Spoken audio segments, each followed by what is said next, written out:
Hello, Abraham. My understanding of your teachings is that thought stimulates vibrations, which stimulates emotion, which stimulates... The thought is vibration. Okay. And you said that creation requires no action, and that the evidence will reveal itself. So here's my question. That's mostly right. Thought and vibration are one and the same. And a practiced thought is a practiced vibration that equals a point of attraction. And if you keep it up for a little while, then it becomes the reality. But the vibration is where you're wanting to put the emphasis, and we are too. So money doesn't grow on trees. It only comes from other people. And the only way to get money from other people is to either steal it or to create value which people will pay for. So if people just sit on the couch thinking about what they desire, the money, and asking for the money, and giving off the vibrations, and feeling the emotion of receiving that money, that which they ask for, but they take no action to create any value which people will pay for, then how is their income and money just going to come to them if they take no action? Well, the flawed premises that you just spewed are abundant there. And first, here's the biggest assumption that you are making, that as we resolve it, it will be easier to hear everything else. The first really major flawed premise in what you spoke here is that value only comes from action. And what is economy anyway? In other words, who gets to decide that what you do for a living is only worth $8 an hour, and while what that one does for a living is worth $50 an hour, and while that one does for a living is worth $10,000 or $10 million an hour? Who gets to define that value anyway? It's not very well defined, is it?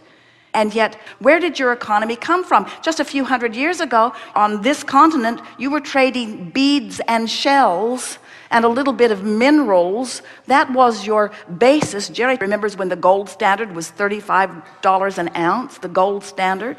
And everything was supposed to be sort of measured against that gold standard. There are no standards like that remain consistently. Who gets to define value? You're going to come round to understanding that the only true value that you can ever reap the reward from or experience the benefit of is the value of alignment with this energy that creates worlds. What kind of monetary value do you put on that? Do you ever hear anyone say, well, I've been so well for so many years, and there are so many people out there who are sick, and I've been using up all the wellness value for so long that I've decided that I'm going to be sick for a while to allow more sick people to be well, because I've been getting more than my fair share of wellness. You never say that because you don't see it as a pile of something that can be divvied out. You accept that as a vibrational relationship in some way. You haven't really defined it. Humans say, well, that one's just unlucky in sickness and that one's just lucky in wellness.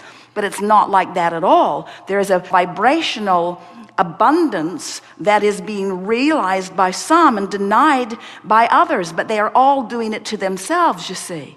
There's not a big pile of resources that you're divvying up. Somebody didn't set the monetary fiscal standard for the universe, and there it all is out there, and now you have to steal it or trade it. That is so old news. This is a vibrational reality that you are moving into, and it is thought and alignment. Who do you think was paid for this earth that is now congealed and spinning in its orbit? Who was paid for that? Who scraped that value together, and who was paid for it, and who tends for it in its orbit? In other words, there are so many things that you can't begin to explain through a platform like the one that you just presented to us here. And that platform is not serving anyone at all, you see. So now, in other words, this is common wisdom. There isn't anything that you said. You didn't just make it up. A whole lot of people believe that. But now read it to us again, and we're going to pick it apart line by line so that you can feel what we're getting at. Just start again. Okay. My understanding of your teachings is that thought stimulates vibrations, which All right, so stimulate now you. we've amended that. Thought and vibration. Thought is vibration. And law of attraction brings more thought to it. So when I think this thought and I hold the frequency of it for as little as 17 seconds, another thought like it is going to join it. And you're calling that stimulation of thought. And we say yes. When you keep a vibration going, law of attraction is going to make it bigger and bigger and bigger. Whether it's something wanted or unwanted, it will get bigger by focus to it. And so you don't have to do anything. You can just sit You there have to focus. sit in a chair and focus like But- this. And money's going to come. But wait. Don't get there too soon. Focus, but focus is doing something. Focus is harnessing the energy that creates worlds. In other words, that's like saying, you don't have to do anything, you just have to focus, and then the world will come into being. Somebody did something. Somebody did something. Somebody focused. Focus has value.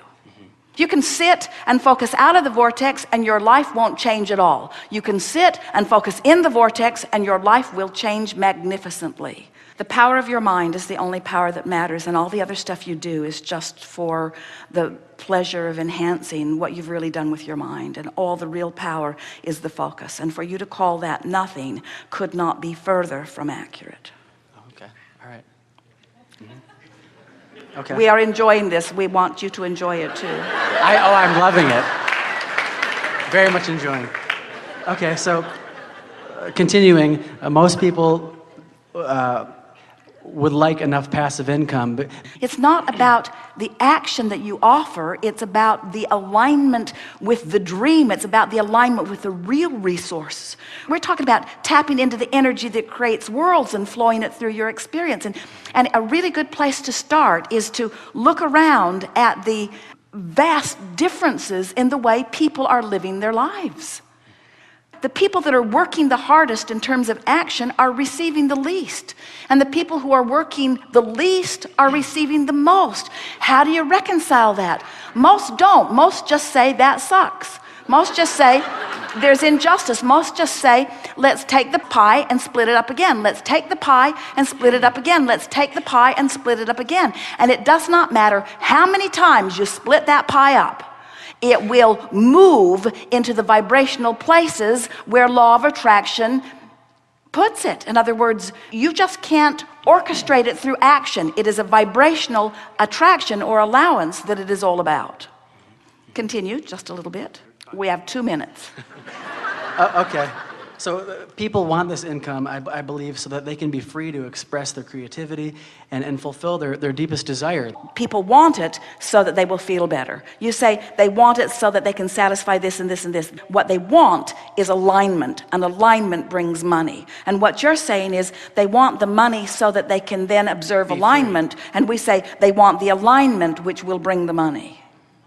What they want is the alignment. What you want is to be in love. What you want is to take a walk and feel your heart soaring. What you want is for music to move through your body. What you want is to be alive and brilliant and have good timing. What you want is to be clever. What you want is to love. These are the things that you want. What you want is alignment. All the other stuff is irrelevant. And when you go for alignment first, then all the other trappings have to fill in around it. It is law. Okay. So the point of the whole entire question is just simply trying to understand how you can create what you desire without taking physical action. And what we're saying is you've already created it with all that you've been living, and it's waiting for you, offering a signal, and all you have to do is hone in on that signal. And you can tell when you're honing in because you're feeling better, and you can tell when you're getting closer because you're feeling lighter, and you can tell when you've really honed in because you believe, and you can tell when you consistently honed in because you just know life is good, and you just know you're stable, and you just expect it to be good. And now you're moving through life doing the action which is delicious, doing the action that supports your knowledge of well-being. In other words, you'll get tuned in and you won't cease to act. We promise you, when you're tuned into the energy that creates worlds, the inspiration to call this person and go there, the inspiration will flow through you. You'll be the busiest, most active person that you've ever known in your life. But the inspiration comes first and inspires the action. The action doesn't create. Good time for segment Got one. it. Thank you.